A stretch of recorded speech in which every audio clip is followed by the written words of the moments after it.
समस्त को camp visual YouTube channel को स्वागत। तो एबे जो चर्चा चली कि सतरे कौन ओएसटीटी रिक्वायरमेंट हम आमर पीजीटी लेक्चरर पाई, तो तारी ऊपर ही आज वीडियो आम आलोचना करवा।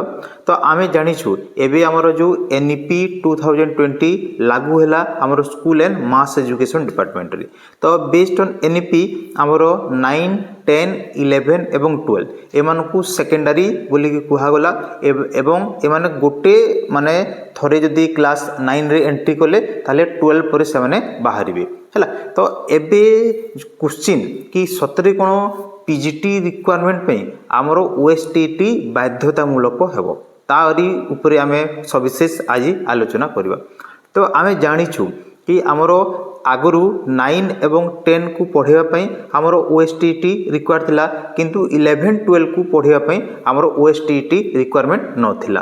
तो एबे जेहेतु आमर सबू स्कूल गुड़ारे 11, 12 भी एबे धीरे धीरे मिसी जीवो।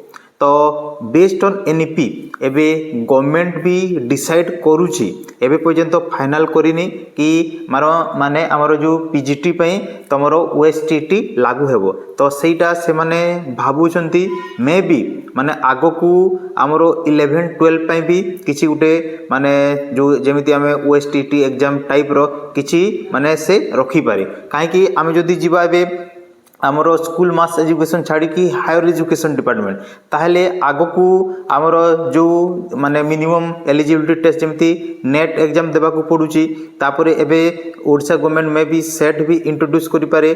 तो जदि सेट इंट्रोड्यूस करूची हायर एजुकेशन पई ताहले ऑब्वियसली एटा कन्फर्म हो जिवो कि 11, 12 पई भी आमर गोटे एलिजिबिलिटी टेस्ट रखा जिवो, जोटा कि ओएसटीटी माने जोटा 9, 10 थिला सेटा 11, 12 पई भी इंक्लूड करा जिवो। तो एबे पर्यंत ता ऊपर किछि फाइनल डिसीजन आसेनी, जदि आगो को आसे ताले मु तो मान को इन्फॉर्म करबी। तो एबे पर्यंत आमर किछि सेमिति रिक्वायरमेंट नाही हैला। ओनली जो पीजीटी पई जो रिक्वायरमेंट अछि कि आमर पीजी थिवा कथा ता सहित बीएड थिवा कथा हैला। तापरे एबे आ गोटे जिंस मु ए जगह रे कहि रखे कि बेस्ड ऑन एनईपी 2020 आमर पीजीटी पई क्वालिफिकेशन माने कोन रहिबो। तो आमे जानिछु आमर आगरु तो सही माने पीजी प्लस बीएड थिला। तो एबे जो 4 वर्षिया कोर्स हैला, तो 4 वर्षिया कोर्स सहित बीएड मिसिकी माने केमिति से मान को पीजीटी रिक्वायरमेंट करिवो। तो आमे जानिछु 4 वर्षिया जो आमर ग्रेजुएशन अछि सेथिरे उटे विथ रिसर्च अछि। तो जे विथ रिसर्च करिवो प्लस पीएचडी मिसिले से असिस्टेंट प्रोफेसर पे एलिजिबल हो जाउची।